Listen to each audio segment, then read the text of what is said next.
Hello everyone and welcome to the channel. I'm Emmanuel, I'm an airline pilot, and today we are going to fly the Maldivian ATR42 600 from Malé Airport up to the north, and our destination is going to be Victor Romeo Alpha Hotel, an airport that you don't see all that often, and indeed the name sounds rather Japanese to me, Hoarafushi.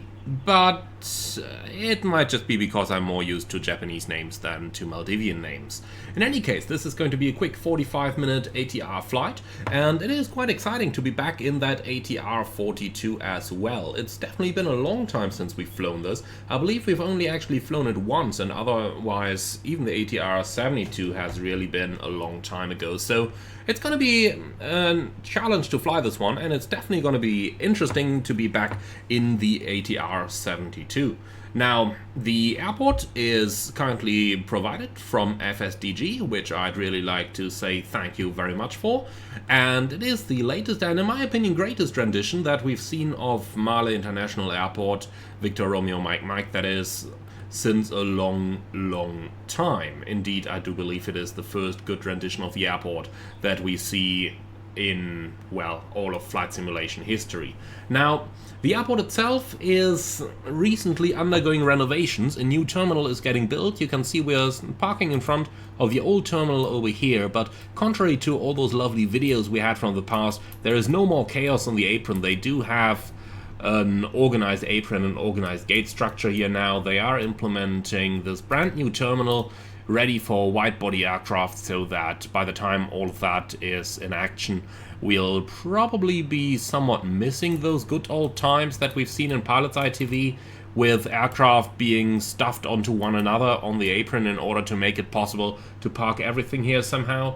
But well, that is not up for our decision, and for us, we do have a new runway over here. You can still see the markings of the old runway over here on the airport, and on the right hand side here we then have the new runway 3618 that is in action.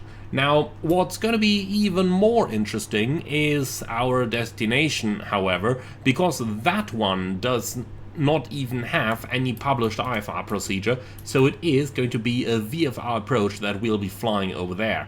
Navigraph does unfortunately not include our destination in the nav database, so we can select it in our ATR FMS over here, because the ATR is able to use the default simulator's data, but it is nonetheless going to be a challenge to get down there under VFR conditions. But that shall bother us in half an hour to 45 minutes. For now, let's go ahead and get that ATR started. So here we are in the cockpit, and I do have to admit it's really been a while, so let's hope that we can get this show down on the road. I'm going to start with our basic emergency equipment check. So the hatches are all closed, and our doors, we can go ahead and close those. Cargo door, well, that one is gonna stay open for the time being, and that is our flight deck door closed up here. Okay, we'll take a seat on the captain's seat again. Then let's go ahead. Gear pins and covers are on board. All circuit breakers are checked in. Power levers 1 and 2 are on ground idle. Gas block is, well, not engaged. Look at that. That's why we're doing those checks. So the gas block is engaged. Condition levers 1 and 2. Fuel shutter, flap lever is set in agreement with the position, so that's going to be up today. Landing gear lever down. EECs 1 and 2 are depressed in. Both wiper selectors are in the off position, and the battery can go on. So we do have external power available. We are going to connect it, but due to the lovely temperatures down here in the Maldives, we are certainly going to start up our right engine in hotel mode, so that we can provide air conditioning to the cabin. For now though, let's have our aircraft run up, let's have the screens start up. Avionic initialization is in progress, and we'll just have to wait until that is completed. So in the meantime, a little look at our flight plan over here. You can see I used SimBrief to calculate a flight plan to the nearest airport that is actually available in the database, which is Victor Romeo Mike Hotel. That's roughly 20 miles to the southeast of our destination, Victor Romeo Alpha Hotel. Nonetheless, we can use this to go to the payload page and go to load aircraft, and we are definitely going to take a little bit more fuel here. So we are going to take this one with 2,000 kilos of fuel, and that puts us slightly above the max takeoff weight. Well, that's because this fuel weight is a bit high over here. So it's going to be 16, I believe 400 was our target, bringing us to 18,400, so just under the max takeoff weight over here. Okay. So, that good stuff is now, well, I was about to say loaded, but we need to select something different here. Start loading. Okay, well, we're just gonna leave it like it is over here. Those 92 kilos will not really matter, will they? Okay, so by now our avionics are all started up, and as a quick reminder, if you're returning to this aircraft after you haven't used it in a long time, you might remember all of those click spots that were on the panel, or you may not. If you don't remember them, just go over to the options page and over... Come on, let's find that. Well, over here on the next page I was about to say, if we can get just rid of that click spot. So, that's it. Down here you've got the display click spot helper.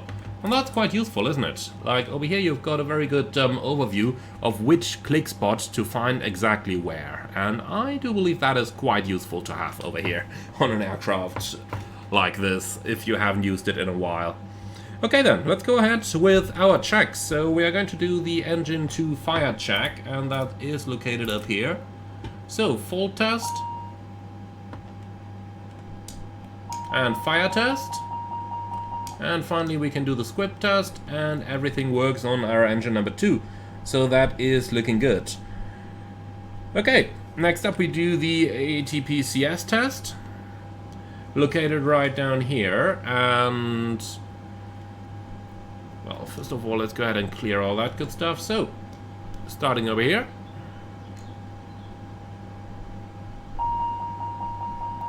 That's the engine 1 failure. Now let's go ahead and do the same for engine 2. Looking good.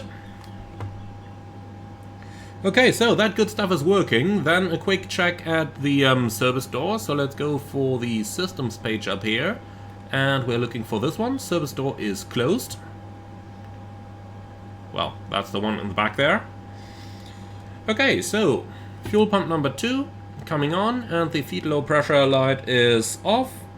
Wing lights coming on, which is going to serve as a reminder for our ground crew that we have, or that we're about to start. Also the nav lights can come on at this moment as well. Okay, check propeller brake is on and locked. So right now it's off, so let's go ahead and use that hydraulic auxiliary hand pump down there, and then we should be able to turn the propeller brake on. Okay, prop brake is on and locked. Alright. Then let's bring up the engine page. Here we go. Okay, that prop brake is, I believe, off again. Let's just go ahead and pressurize that hand pump again. Okay, here we go. Prop brake is ready. Starter A and B, engine 2 start. Okay, NH increasing. 10%.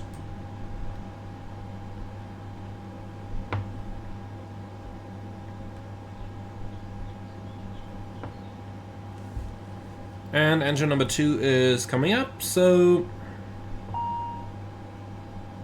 that's hydraulic system loss. That is expected at this moment. Passing 45% NH.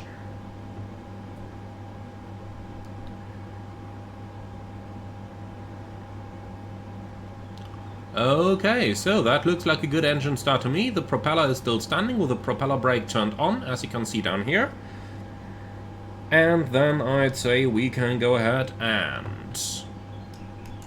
engine start selector off, external power off. That is going to bring the DC generator online. Okay, so let's go ahead and find the bleeds and the packs, which we can see down here. So, craft bleed valve is open and the right system is pressurizing the aircraft. I am going to turn it to high flow because, well, I do definitely want those temperatures under control over here. Okay, excellent. And with that, we are basically running the engine in hotel mode now. And that's it. So, with that thing running, our air conditioning should be underway. Let's just go ahead and cross-check that over here. So, where is the air conditioning page? Here it is. Okay, so the right pack is operating from the right-hand engine, and we now have cool air available for the aircraft. Excellent. So then we can continue with our overhead scan. So starting over here, fire test on the left-hand engine is looking good. Coming down,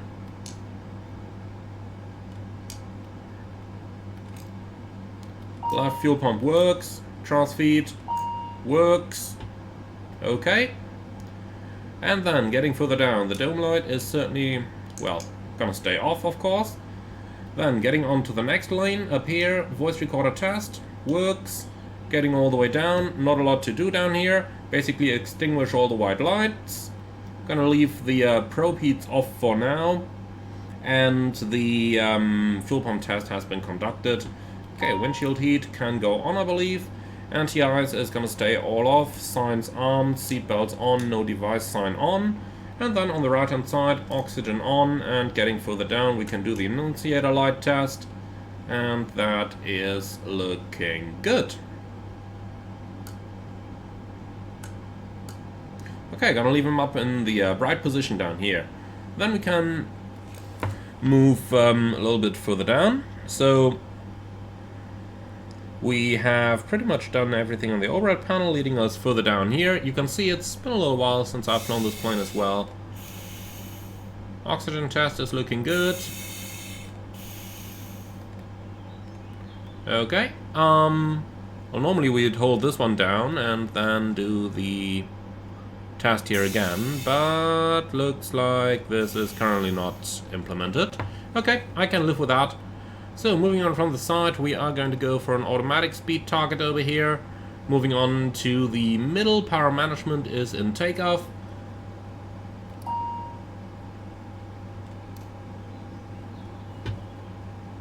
And, well, ice test, and finally the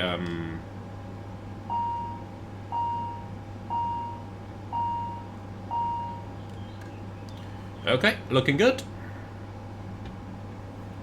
Alright, so radar can go on to standby. We're going to tilt it up quite a bit, and that should be it.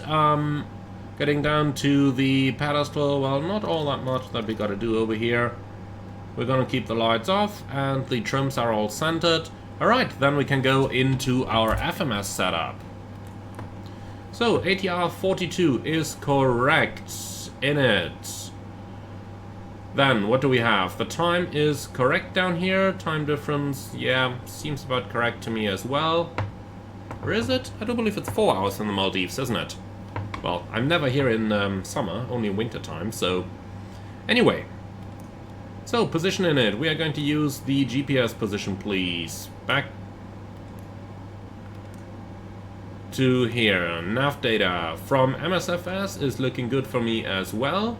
Okay, flight plan initialization route, and we're going from Victor Romeo Mike Mike to our destination Victor Romeo Alpha Hotel. Give it a little bit of time to load. Here we go. Okay, Malé, depart runway 36, and we are going to go. I believe it's gonna be that one down here. Let's just cross-check. Close the pop-up, flight plan, we depart via Munich. Okay, so Munich 1 Alpha departure. Execute that. And from Munich, we are going to join the airway Yankee 902 towards Victor Romeo Mike Hotel. And from there, we'll have to fly the last part VFR. So let's quickly go over this. Munich, and that's exactly what we're looking for. So you can see, track 313, 21 miles is not all that far out. for the VFR part. 20 nautical miles, easily done in an airplane as fast as the ATR. Okay. So that's this part done. Then let's go for the takeoff data, and over here, unfortunately, transition altitude. Well, unfortunately, I don't have charts inside the simulator itself for your viewing pleasure, so what we have to do here is just about this, so at least you've seen the charts for once then. So you can see our departure, unit 1 alpha straight out, Mike 400 above 5,000 feet, and then more or less via 405 cargo unit. There is no initial climb published over here, transition altitude 11,000. And if we have a look into that, so transition altitude 11,000, can put that into here. Performance initialization, cruise altitude is going to be 14,000. Maximum cruise, alternate and cruising altitude is going to be back towards Malé, VRMM /13,000. Give it a little moment to import that. Here we go. Okay, so now for the weights. Fuel on board, 0 fuel weight, gross weight, that seems all correct. And then, well, fuel flow, total consumption, that's clear. We are using a little bit of fuel since we are running the engine in hotel mode. Okay. For VNAV, target 160 is looking good, and we'll do the rest in a little moment.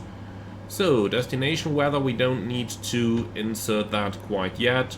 And for our performance, the only thing that we do need here is our takeoff speeds. So let's go for the performance. 110, 110, 115. Well, looking good to me. So we can definitely just leave those speeds as they are. And, well, this runway is definitely non-limiting over here. Okay, last but not least, flatland. We said we have Mike 400 above 5,000 feet. Then we got Mike 405 and cargo unit. That's all as expected. Initial climb, well, let's just say we're gonna go for 5,000, because why not? And here we go, that's 5,000 set. FM1, FM2, heading, well, can basically go down onto the runway heading.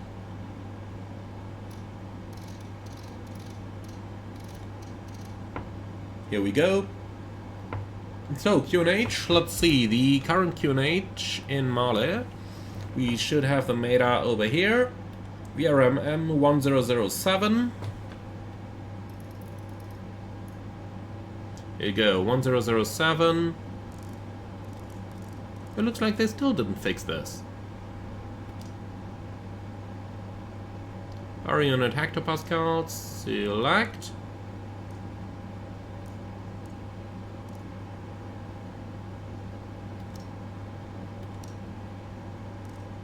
There was a trick how you could actually set the QNH down here, but I just don't remember how that one worked.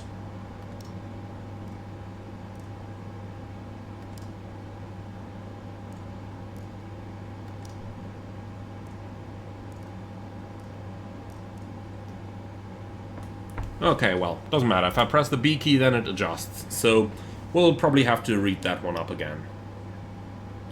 Okay then, anyway. That out of the way, now the right hand side is of course set as well. What else can we do? We can press that toga button down here so that we get the correct FMA for our takeoff. And that should be it then. Okay.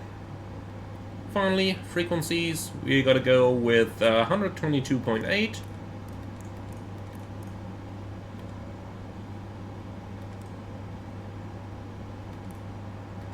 Oh no, that's the wrong key over here. Well, we do have a radio key down here, don't we? You can see it's been a little while, but this is what we are looking for. So 1 to 2, 800, enter, transfer active, and on the right side 1 to 1, 500.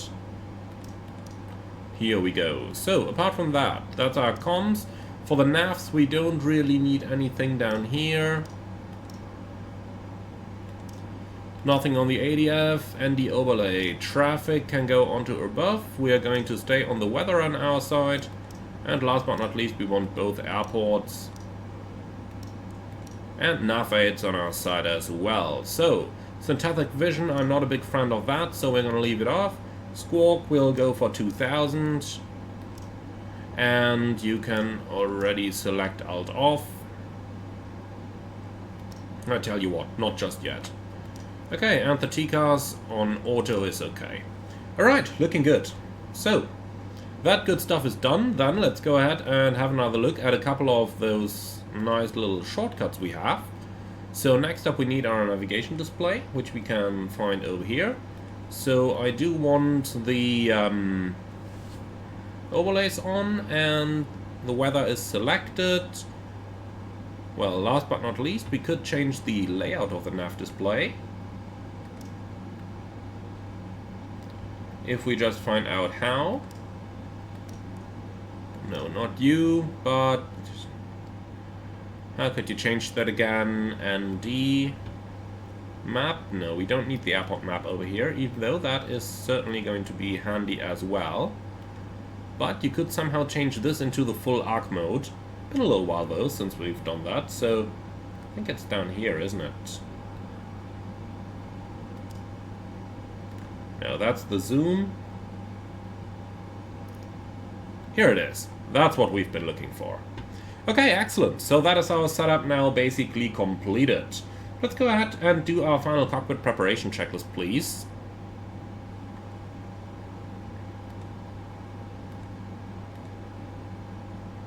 Okay, park and brake is engaged, pressure checked, altimeters 1007 and checked, landing elevation checked 0, FMS com nav set, fuel quantity, fuel on board checked, engine fuel used. Okay. Reset. Memo panel checked, power management set for takeoff, and that's the final cockpit preparation checklist completed. Okay, next up comes before propeller rotation, but before we do that, we gotta ensure that all the doors are closed and that our aircraft is basically prepared to go. So ground power can go. Quick check, our emergency brake, respectively park and brake, is set. So the chocks can go and the cargo door can go as well. So a quick check down at the systems display. So that is all doors actually closed. Excellent. Well, in that case, let's quickly say hello to our guests and then we are going to get going. So which one of those is the PA again? Here we go. Ladies and gentlemen, a very warm welcome aboard your flight. My name is Emmanuel and I am your captain on this Maldivian Airways ATR42. Flight time today approximately 45 minutes. We expect a smooth cruise at 14,000 feet altitude. For now, sit back, relax and enjoy the trip with us. Most importantly, enjoy the lovely views, and we get back to you with the latest weather information as soon as we've reached our cruising altitude. Thank you very much for your attention, and for now, sit back, relax and enjoy the flight with us.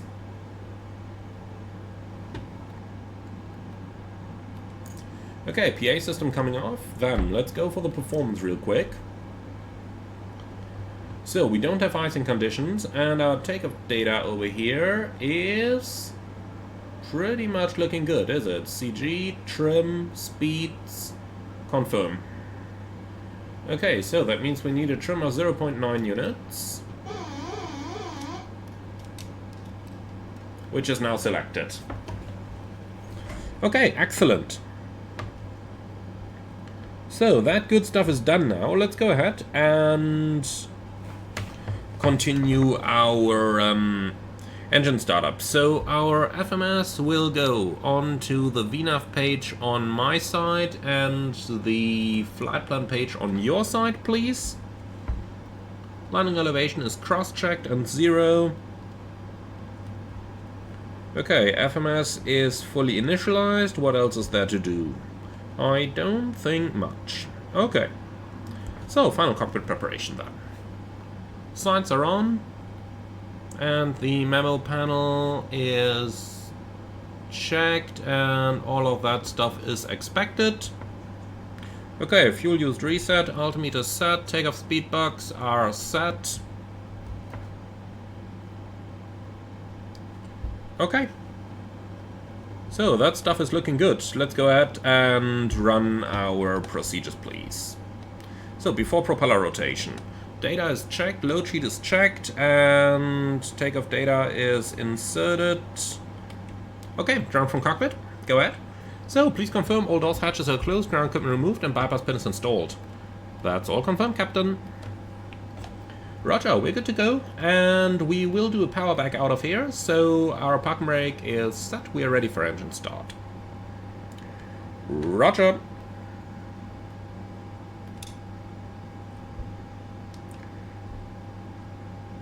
Okay, before propeller rotation checklist.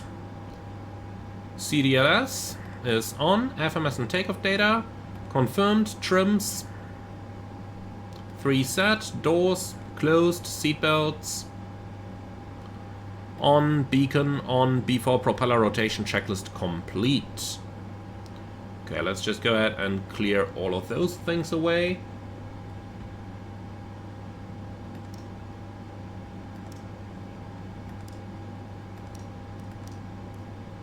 Where could we clear in single items? Don't think we can anywhere, can we? Okay, well, it doesn't matter. Alright. Here we go. Engine page is displayed. So, are you ready to go? Okay then, so right side is clear, left side is clear. Hydraulic auxiliary pump can come on. Propeller brake ready light is on. And then let's go. Propeller brake off. Engine starts spinning. Here we go. That is looking good. So, propeller RPMs have stabilized. Let's bring that engine into auto. And running up.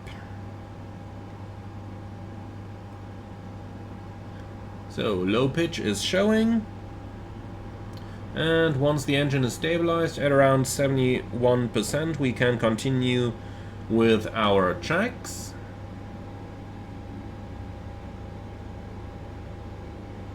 Here we go, that's looking very good. TRU low speed is displayed.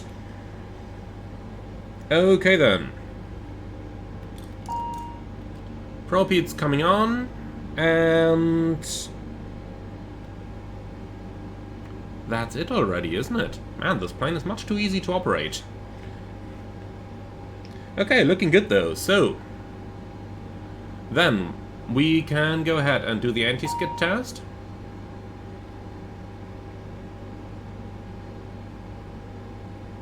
And that is looking good. So flaps 15. And engine 1 start.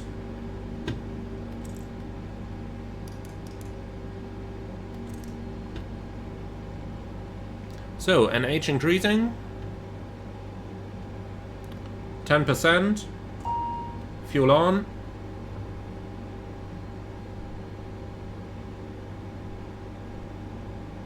Engine start is looking good.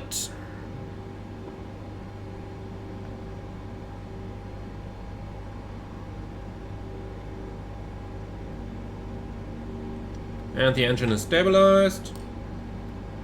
Up in auto. Running up. Low pitch is showing, very good.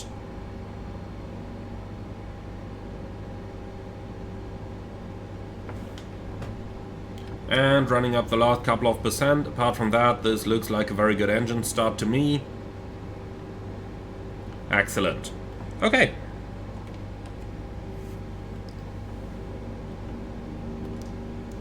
Very good. So, transponder coming on. Altitude off selected. Flight warning system. Let's do a recall. Nothing on there. Very good. Nose wheel steering is on. And overhead panel shows us no light. Very good. Okay, before taxi checklist, please. Flight warning system, recalled, cockpit comm hatch, closed, condition lever 1 and 2, auto, anti-icing, off, TRU. Well, this one was the interesting one, wasn't it? So you guys told me on a couple other videos we should turn this thing on. So TRU is, well, on and checked, anti-skid test performed, flaps 15, nose wheel steering on, before taxi checklist complete.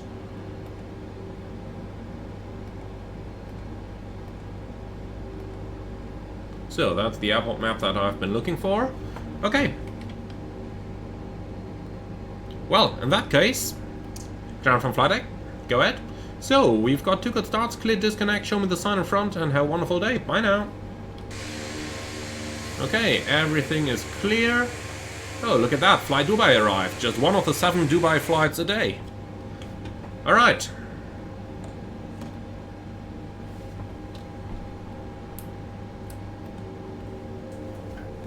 And off we go. Powering back. Left and right are clear. Gonna make sure that we don't get too fast here.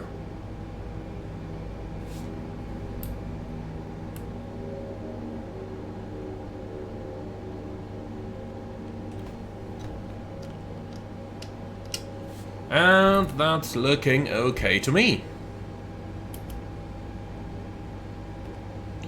Alright then. Little bit of power above idle, and off we go. So, we're going to take the next exit on the left side onto the main taxiway, and once that aircraft over there has landed, let's go all the way to the holding point. And most importantly, let's see that landing.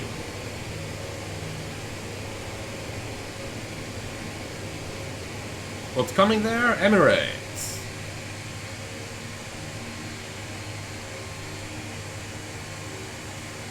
Ouch! We could do that better.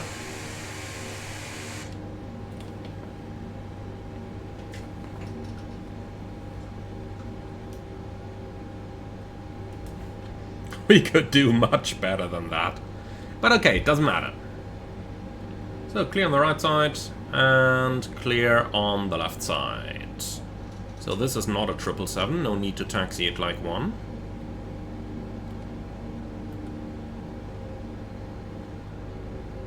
Clear left and clear right.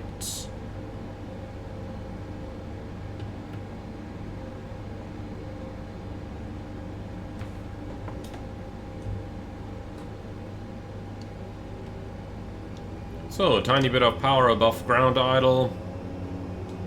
Should be all we need to get going. Okay, let's review the takeoff briefing. It's gonna be a left seat takeoff, runway 36, flaps 15, noise abatement procedure number 2, takeoff speeds 10, 10, 15, and initial climb at about 120, 135-ish. Should be good. So let's just review that procedure in the ATR over here. We'll put our power levers all the way into the notch, and that's all we need to initiate the takeoff run. Apart from that, well, check the speeds at 80, rotate at VR, make sure that the nose doesn't lift off early. I do seem to remember that the ATR did have that tendency to do that. Initially, speed hold mode and nav mode, and that's it. Okay, any questions? No? Excellent. Well, in that case, let's quickly go ahead and taxi forward into the holding point here before we start with the next procedure. Otherwise, I know I'm going to miss the, well, I can't call it intersection, it is the full length of the runway over here, so we'll for sure go into here.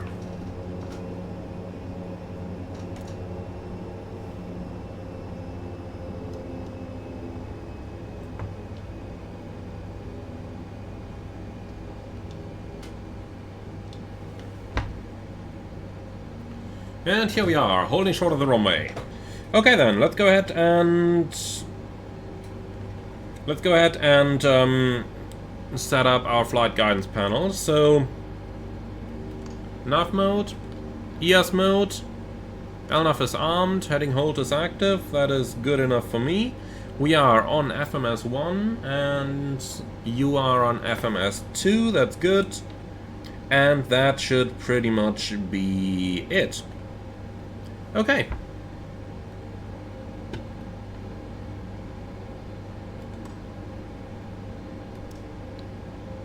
So, takeoff config test okay, taxi checklist please. Taxi and takeoff lights on, brakes checked, FGCP FMA set check, takeoff config test performed, taxi checklist complete. Alright, that leaves the before takeoff checklist next, so let's go ahead and get our aircraft ready.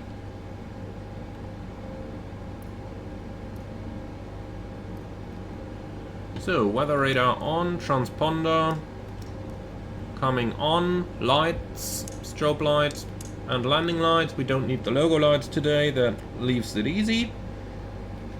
Okay, so flight control track please. Full up, full down, neutral. Full left, full right, neutral, radars, full left, full right, neutral. Okay. So, airflow selector, going back to norm, we don't need the high flow anymore. And then let's go ahead and do the lineup. So there is no traffic on the final. Cabin crew, prepare for departure.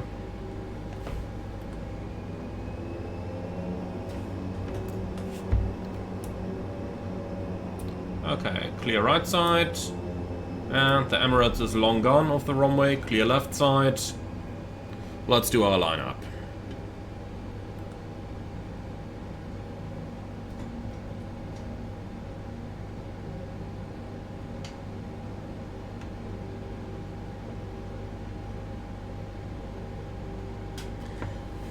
Okay, here we are.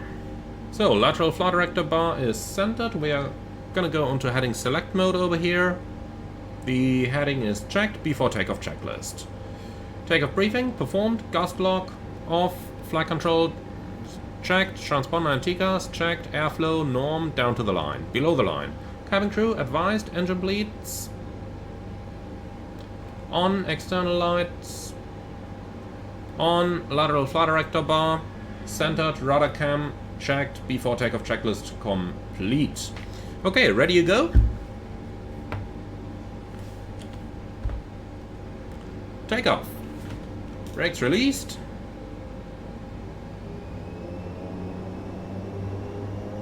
Power into the notch.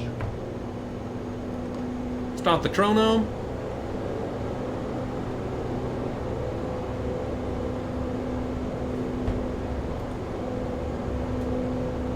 A little bit of wind here, 80 knots, checked.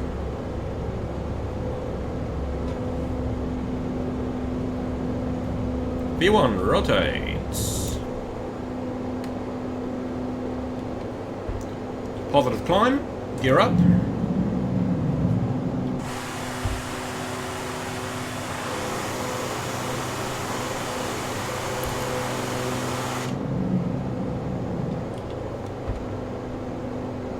Okay, LNAV has captured. Autopilot on, yaw damper on.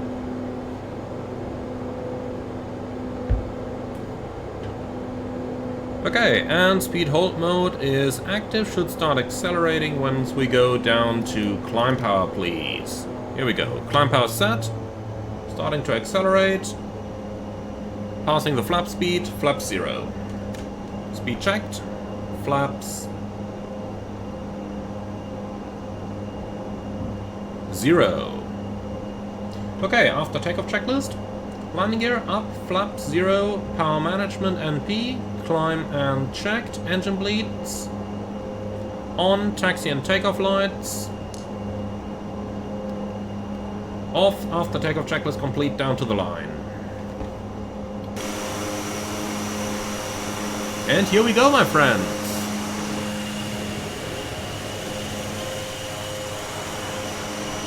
Just beautiful to see those islands, isn't it? I really do appreciate this. The view is amazing. The view is really amazing. So we've got to meet 5,000 feet by waypoint 400. That's going to be easy. 5,000 is going to be reached much before that. Well, then let's go all the way up to cruising altitude, which is going to be 14,000. Here we go, set. Gonna reach it by 5:04. Sorry, 4:05. Easy going. Very easy going. Well, that leaves us a little bit of time to look outside, actually. Which we definitely don't want to miss. If we're doing a flight like this, obviously the view outside is, well, I don't want to say the most important, but definitely rather important. Let's just call it like that.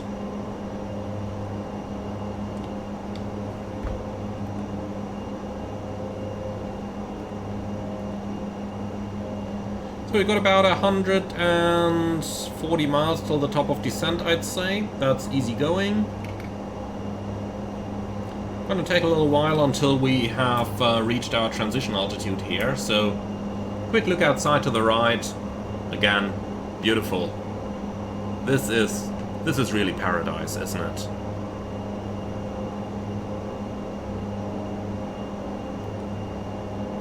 Just gotta sit here and enjoy that for a moment. Just appreciate the beauty of our world.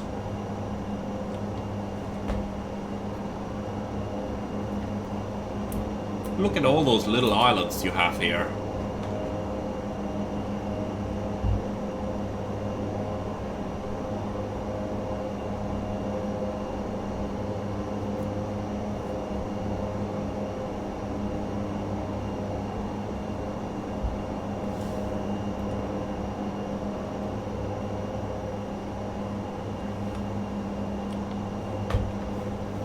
Okay, so quick check of our flight instruments, making sure that everything is actually doing what it's supposed to do. So, routing pretty much straight ahead, engines are looking good, standing by for the altimeters of course, temperature still 21 degrees up here. And we're not going that fast. Okay, so be it.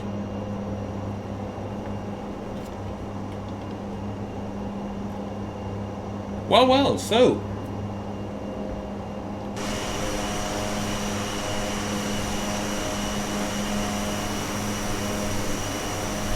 it's kind of funny, when I look back over here, the angle at which we're climbing is not all that great.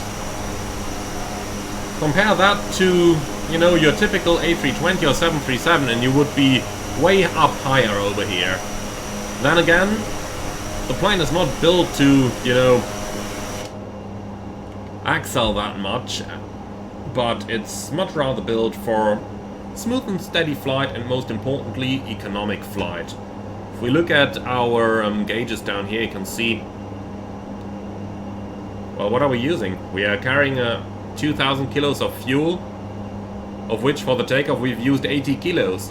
In the 777 you need 80 kilos just to start the airplane up.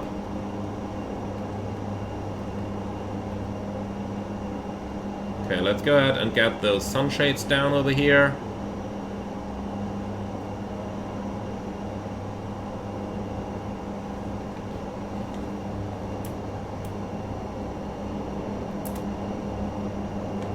I just can't get enough from those views. Sorry guys, I'll be fully back with you again pretty soon. But for the moment, you can see not all that much we need to do. The aircraft is under full control of the autopilot at the moment, simply following the route. We just make sure nothing unexpected pops up over here. If anything does, we deal with it, but I think it's gonna be a nice and smooth flight.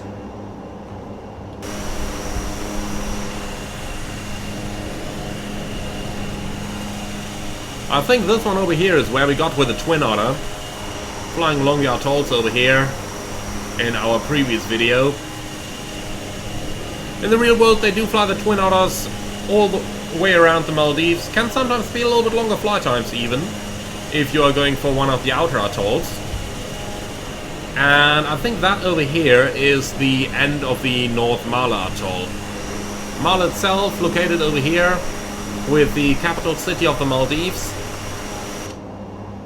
And over here we're reaching the end of the FSDG scenery. So, passing 100. That's gonna be the lights off. What else do we have? Don't need the wing lights anymore. The upper ones stay on. Yeah, I think it is gonna stay smooth up here, so no PD sign and seatbelt sign can both go off as well. Pressurization, quick check on the systems. Well, for anything that would be wrong, we'd get a caution, but nonetheless, let's just quickly go over it. Here we go, cabin altitude 1600 climbing, looking very good. Okay. Set standard. And that's standard cross-check passing, flight level 114. Now, checked. Complete the after takeoff checklist, altimeters. Set and checked. After takeoff checklist complete. Alright, that's about as easy as it gets. We have about 2,000 to go. This is not a Dash 8, we don't need to arm altitude select, it will capture automatically, as far as I remember. So we should be good to go. Okay, 2 more minutes, then we've reached our top of climb, and then we can finally relax a little bit. It's not like I'm just watching what's happening outside the aircraft for the entire time already, but you get where I'm going with that, do you? Certainly does look pretty good out here.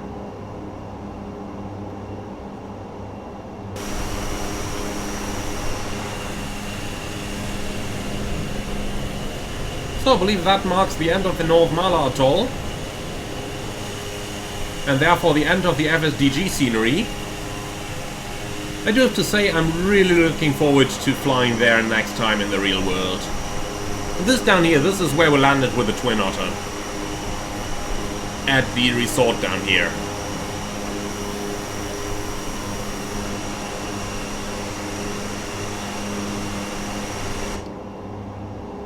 $1,000 to go. So I can very much recommend you to get the freeware Malé scenery from FlightSimTO. It basically modifies a lot of the default islands, which are not always of a very good quality, but are rather often rather off. And, well, that scenery adds a lot of the airports that are missing by default as well. So if you check flight radar for a lot of those flights done by Trans-Maldivian Airways, you'll find out that there is actually quite a couple of destinations there. So, Alt-Star. Let the plane accelerate. So, cruise power is selected. Funny that the engines are actually running up rather than down with cruise power, but I do believe it. Okay, time to accelerate a little bit and time to make up a little bit of time. In the meantime, let's quickly go down here.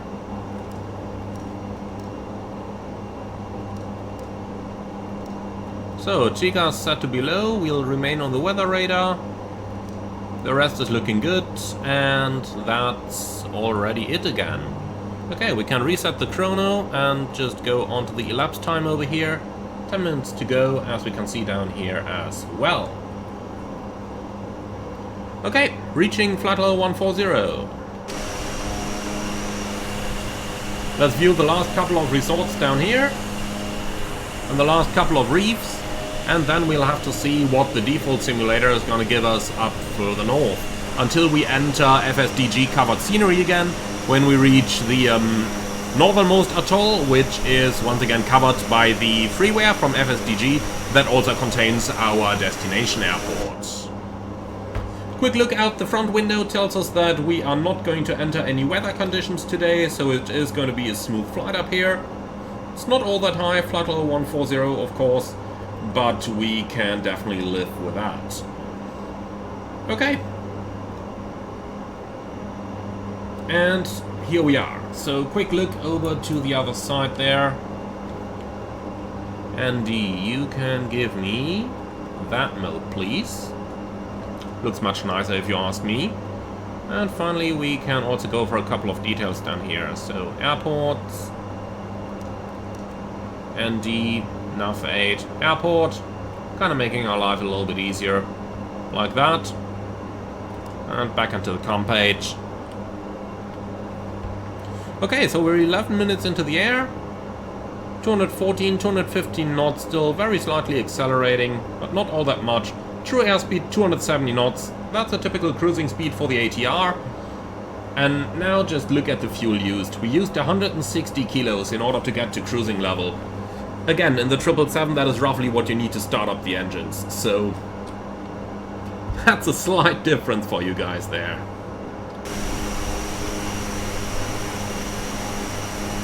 Bye-bye, North Malé Atoll.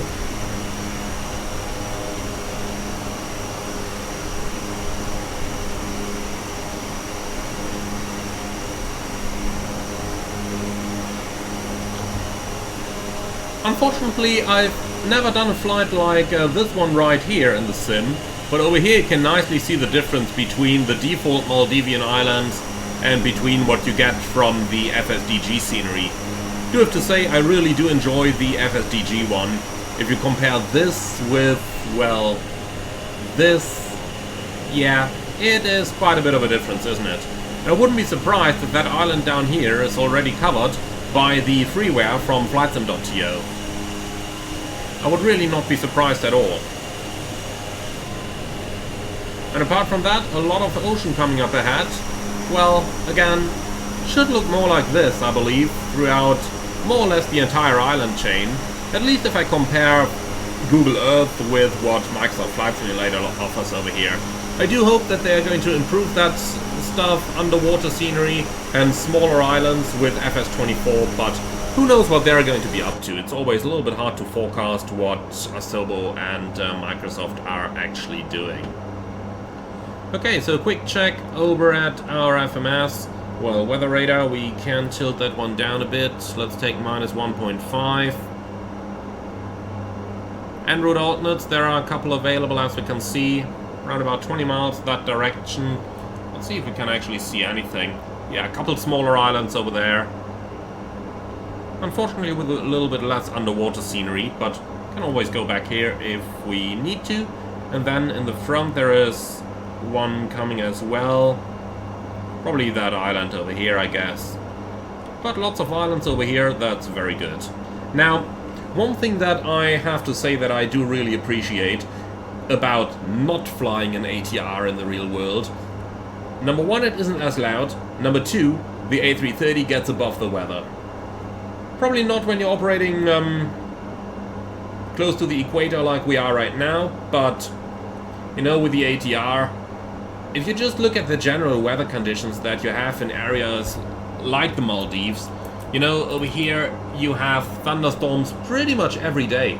Now imagine every time you're operating late shift, you're encountering thunderstorms. That must really be, well, not necessarily what I would prefer.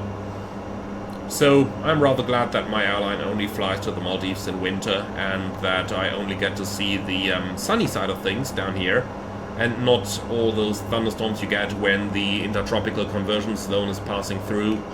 And yeah, those weather conditions that make the off-season over here. You do really have to say that. Well, let's see if we can see anything from the islands over here. Honestly, not all that much, isn't it? But okay, I'm happy with that as well. So, for now we'll just stay here and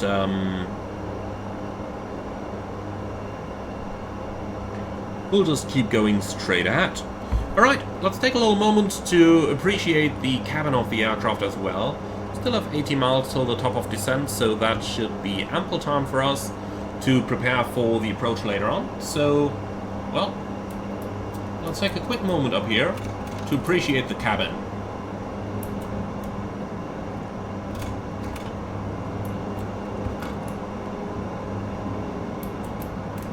And here we are. Alright, for crew only. So, now is the big question. If I want to go to the toilet as a pilot, do I really have to walk all the way to the back all the time? It seems like it, doesn't it?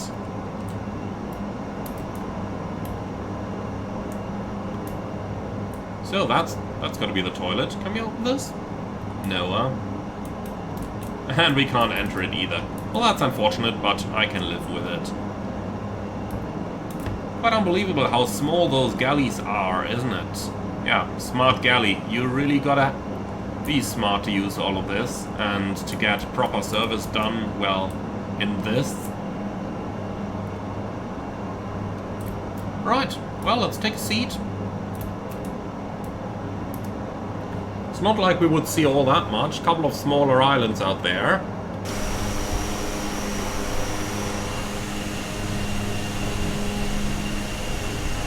Doesn't look too shabby from here, but let's be honest, this would probably be a lot more beautiful in the real world. This over here, most certainly. Those look like they've been enhanced, though. I think this is... yeah, this gotta be from the freeware. Even though I can only imagine how beautiful this must be if we had all those reefs and everything visible here. But well... couple smaller ones over there.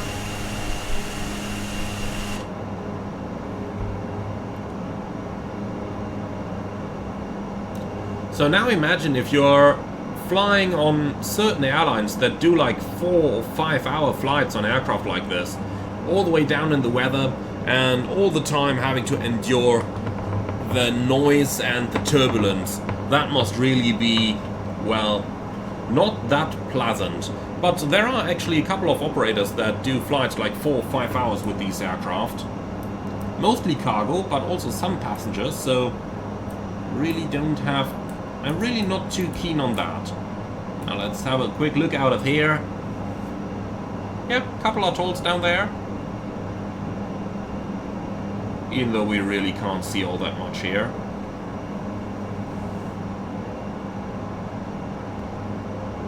Kind of funny, the longer you spend at this low altitude, the higher it actually seems, at least to me. Like, I always have that feeling, especially when I'm flying general aviation or when I'm flying gliders.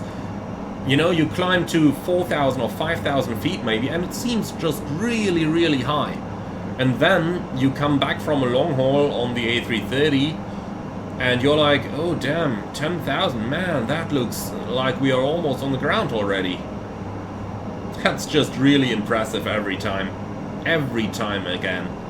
Now we're sitting here in the ATR, cruising down in 14,000, and I'm looking outside, looking at those clouds over here, and I'm like, well, this doesn't actually look too bad. By the way, the clouds are a topic that I really want to touch for a moment here, because in older flight simulators, and I do believe at the beginning of MSFS as well, when you had like few clouds in the METARs, pretty much like what you can see outside over here right now, you know, you'd have really large cloud banks and really large clouds themselves. Now this over here is something that I really do appreciate, because normally, if you've got conditions like where you only have few clouds reported in a METAR, this is pretty much what it looks like. You only have those very small and easy to circumnavigate ones. And they normally don't become all too large, because there's just not enough energy out there, or because the atmospheric conditions just don't enable them to grow all that much. So this looks pretty good to me. I do really like this, really have to say so. Could maybe improve the reflections in the water a little bit, but overall, quite nice. And I do definitely think that these are enhanced islands from the FlightSim.to scenery here. I certainly think they are.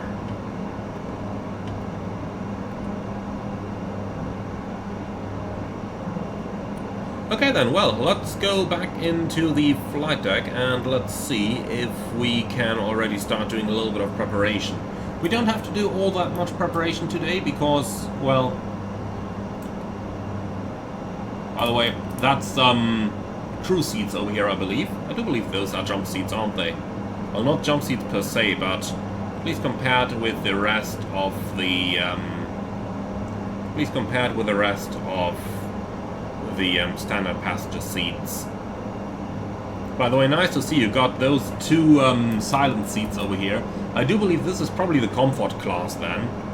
Where is it? Probably just in front of the propeller, huh? Yeah, just in front of it.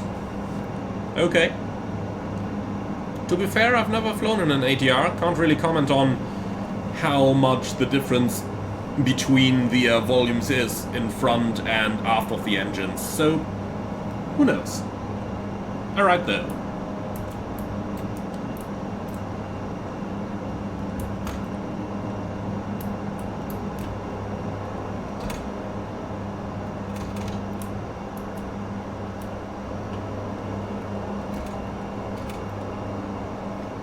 And here we are. Right, what's our position? 50 miles till the top of descent. Well, we can just about use a little bit of that time over here. We are now 22 minutes in flight. That means we have reached roughly half time. Again, not too scenic view.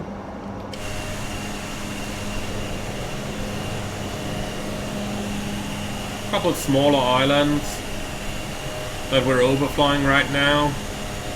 Interesting, you look at these, it's only forest on them. Then you look over here and it's, you know, completely full with buildings. There's probably got to be a hotel over here, I guess.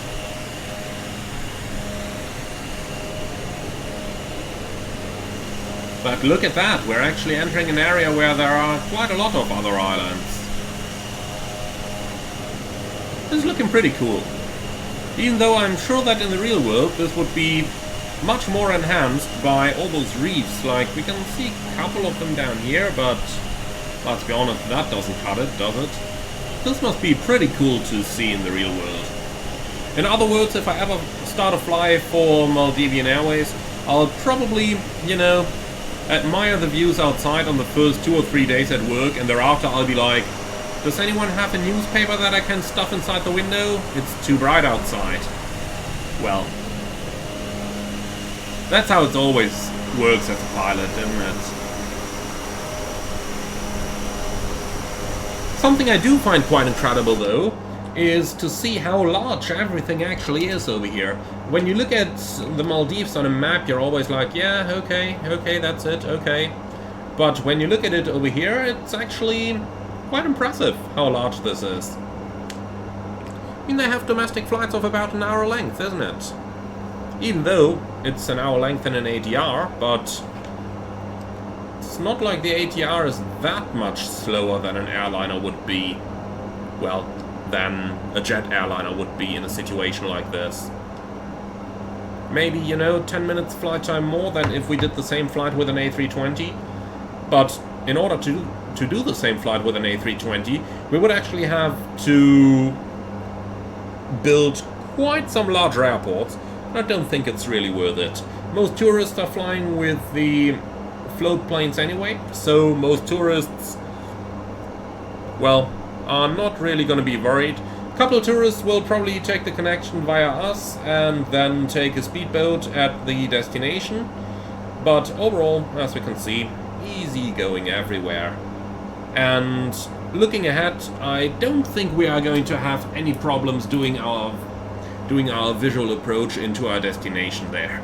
I don't think we're going to have any problems doing so.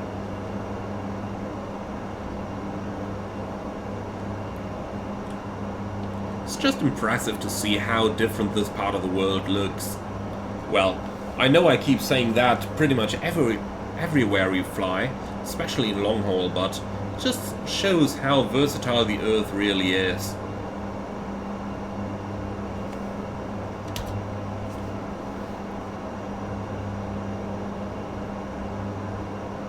Sorry guys, taking a moment to enjoy those views. I think I earned myself that much.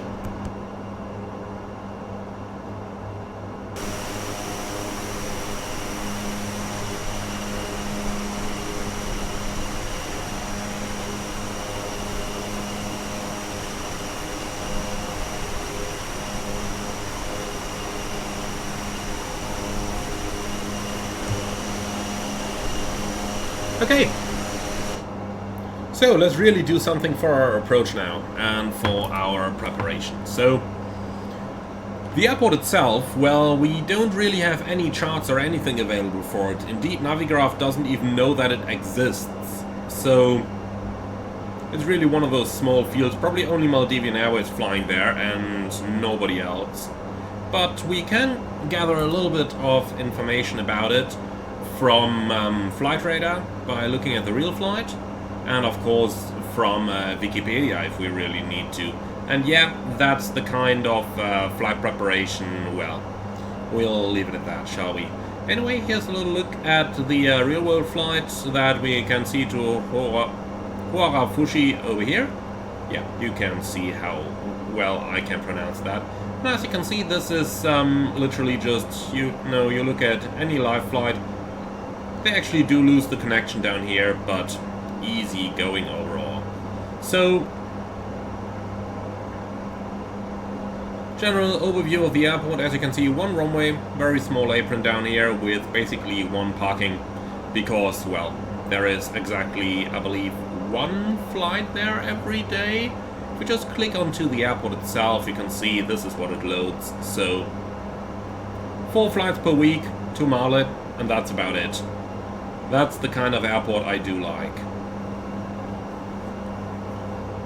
Okay, so that's about everything there is for this airport. I'm pretty sure in the real world, Maldivian Airways would have prepared a couple of charts, and they would probably have reached out for whichever chart provider they are using. For an airline like this, I kinda guess it would be Jefferson, but you never know. But they would probably have reached out and had custom charts created for them for an operation like this.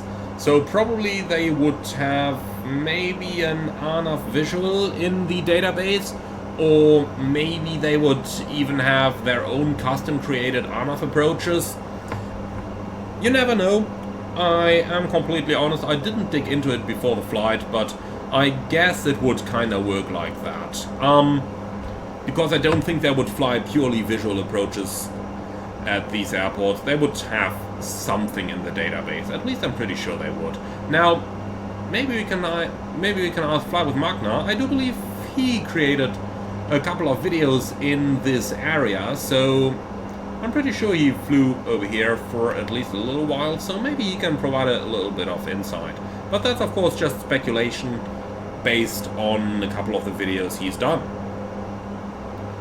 Okay, in any case, for us, you can see if we go on here, there is no approaches, no stars, no transitions, no vias, basically no nothing.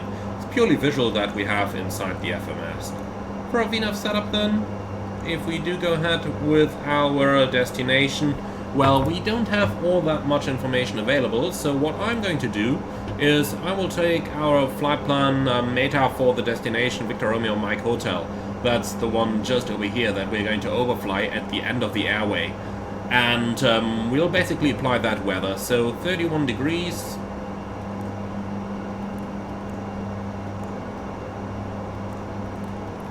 If we can enter that.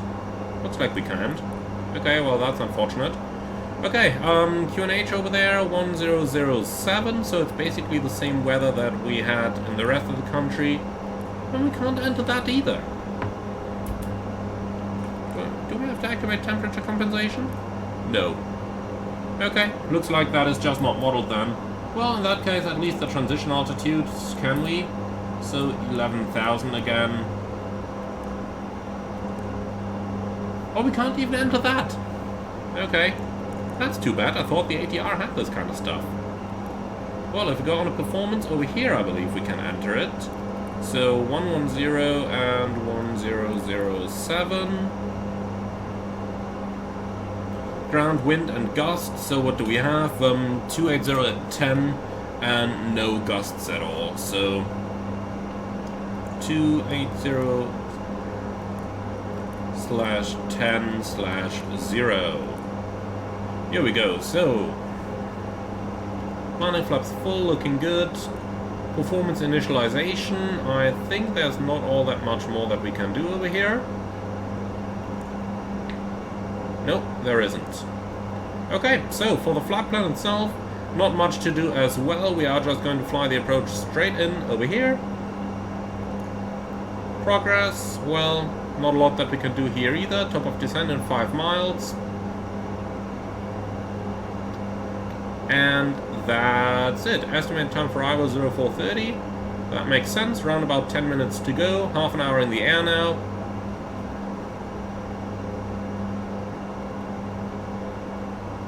Okay. So I'd say we can take a little shortcut over here now, direct to our destination.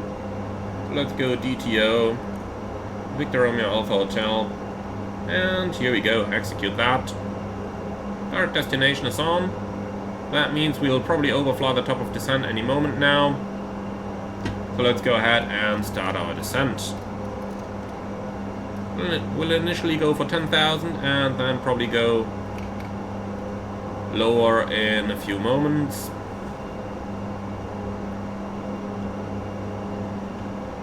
Did I mess up the VNAV system now because I didn't overfly the top of descent? That would be it, of course. I'm cruising altitude 140. Yeah, I tell you what, I don't really mind. Let's just go down.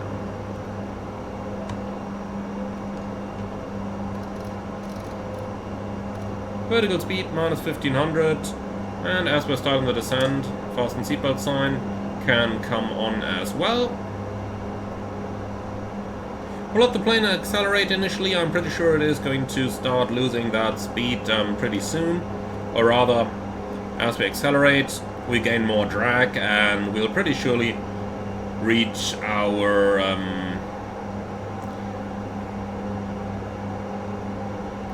our maximum drag speed, and then we are just going to maintain roughly what we have over here. Okay, so quick calculation then. Is that 7 minutes to go? 1500, yeah, pitch hold reduce speed. Okay, we can do that.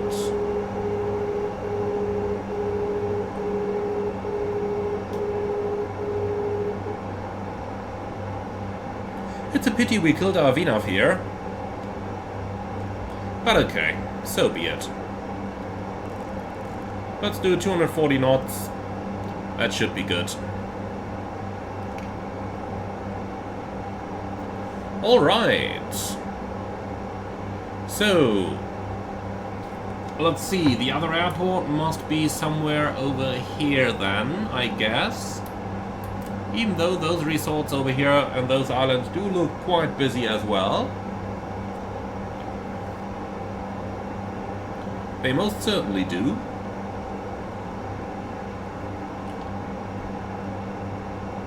But okay, our speed is slowly coming back, then we can go back in a vertical speed mode, I suppose, 1500.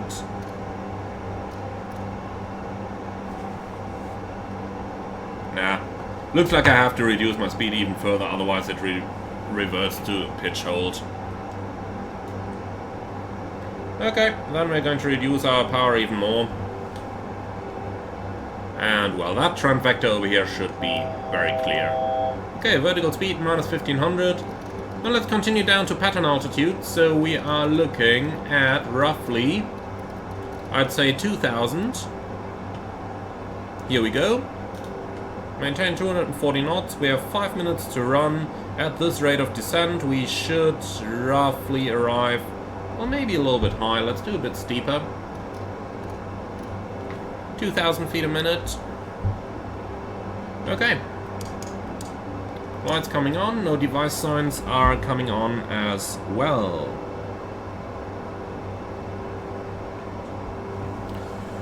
Okay, descent checklist please. It didn't open automatically, but so be it. Okay, flight warning system.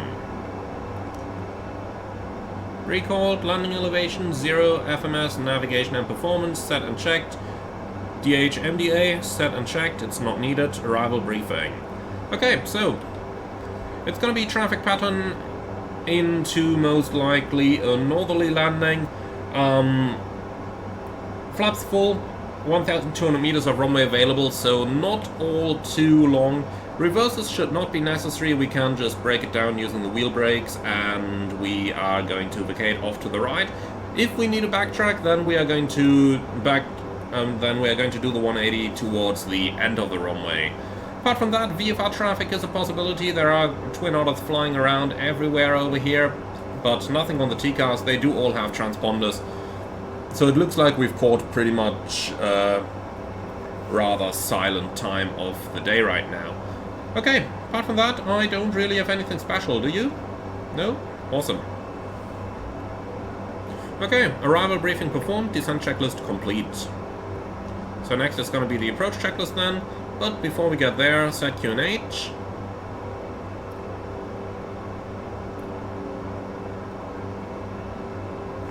And for the rest of it, we'll just do like that. Come on. Can we really not get this out of standard? Looks like it, huh? Okay, well, so set QNH. QNH 1007 set twice, and the third one ain't working, it seems. So be it.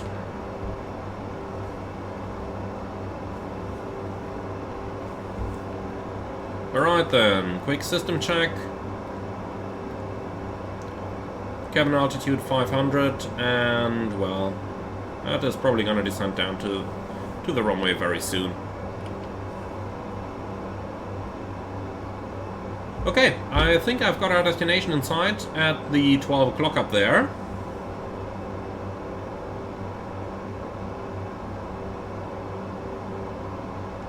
So, for the general briefing, it's going to be straight in approach. We'll start in 2,000 feet. That leaves us plenty of time for maneuvering and for speed reduction, visual approach, straight in, just the airplane and us. Not much to say about it. So we'll be level in 2000, about 10 miles prior to the field. That should be more than sufficient to start our speed reduction. So that little other airport you have over there is probably one Victor Romeo Zero Alpha. Probably one of the local resorts. Okay, weather radar going onto a buff already. We don't need it anymore anyway.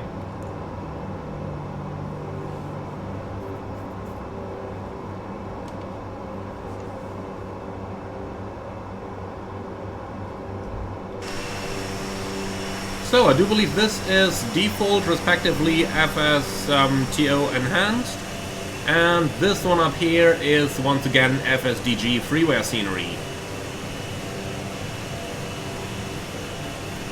Again, that one similar quality as the rest of the Maldives scenery from them, so most certainly recommended if you want to get a general impression of what their sceneries look like. And well, what else can I say, really? Give it a try. It's available for free on their website, so most certainly worth trying out. Okay, activate approach. And let's go ahead and do the approach checklist, please. Okay, seatbelts on, landing lights on, altimeters 1007 set and checked, cabin altitude checked, approach checklist complete. So landing checklist is next. 6 miles prior to the airport we are going to start our descent. The speed is coming down nicely. That's looking very good. And the airport is just over there. Okay, heading. Turn out to the north.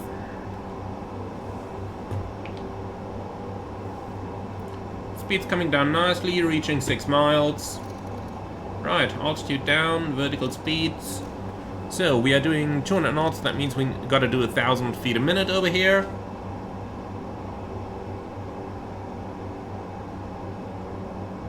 In order to maintain roughly a 3-degree glide. 5 miles should be in 1700, so we're a tiny bit high at the moment, but the wind is gonna help us in a few moments anyway. Okay. Autopilot disengaged. Then we can start our left turn. Well, actually overshot already, that's the runway. Thought it would be a little bit more like this. Okay, set Mr. Approach altitude. That's going to be 2000 once again. Here we go, 2000 is set. Flight directors off. Flaps 15.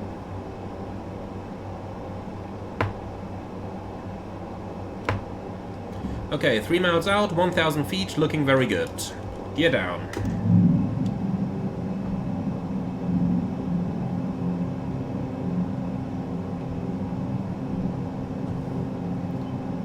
Flaps 30. Or 25 it is. And flaps full. As far as I recall, it should show us the landing checklist right now, but looks like it doesn't. Really have to call that out manually now. Before landing checklist. Cabin crew advised, landing gear down, flaps full, power management. Set for takeoff. TRU low speed is shown, icing AOA light off, external lights on, landing checklist complete. Alright. 500. Checked.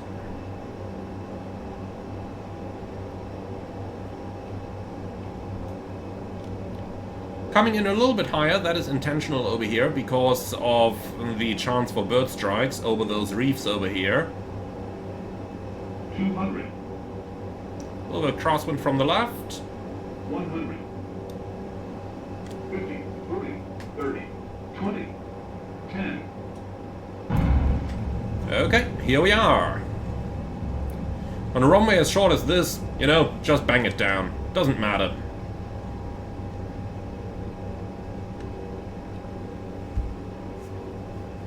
Okay, and here we are.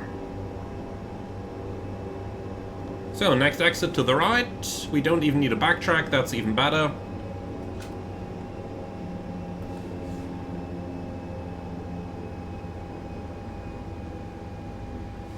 And here we are.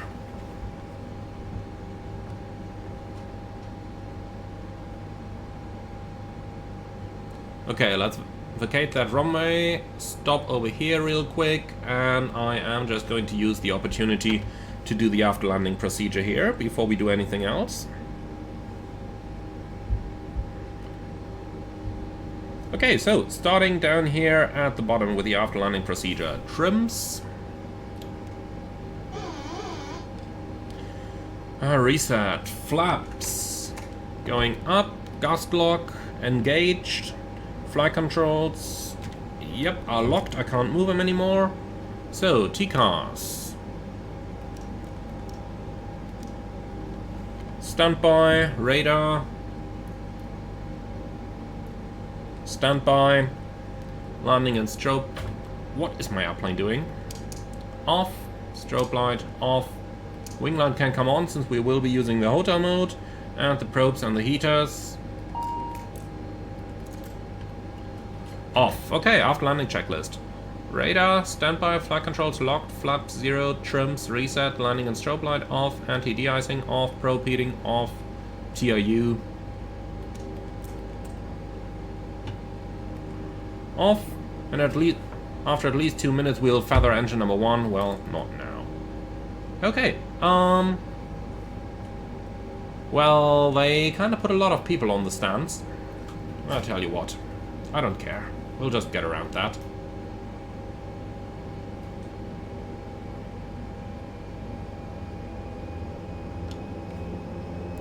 Now, it would be lovely if there was additional information available as to which direction to park in and stuff like that, but looks like we don't have that. Something suggests to me that they want us to park the other way around, but they should have brought us some additional information then, so I don't care, we'll park this way, that's fine with me.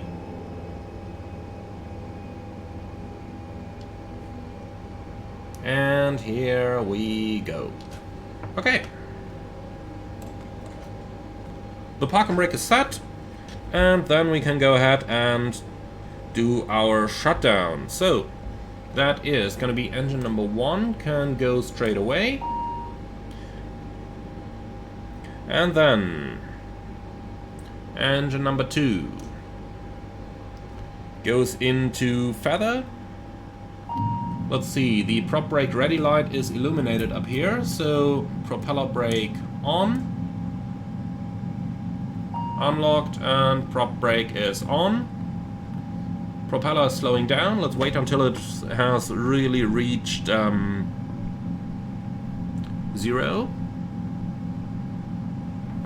Here we go, that's it. Propeller RPMs at 0. Beacon light off. And seatbelts off. No PD sign off.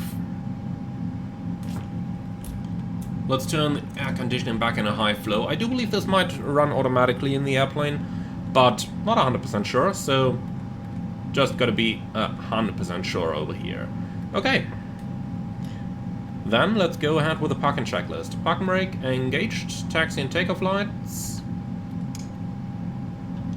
off, condition lever 2, feather, beacon off, transponder, standby, seatbelts off, parking checklist complete. Alright, and here we are. That's it, guys. Let's go ahead and grab ourselves a little bit of handling over here. So wheel chocks will go in place. Ground power... Nah, let's be honest, they don't have ground power at an airport like this. Cargo doors, main doors, and then we can go ahead and open up over here and over here. So, thank you for flying along, everyone. I do hope that you enjoyed this little ride. Definitely been a little challenge to fly that ATR again, but we kinda got here where we wanted to go.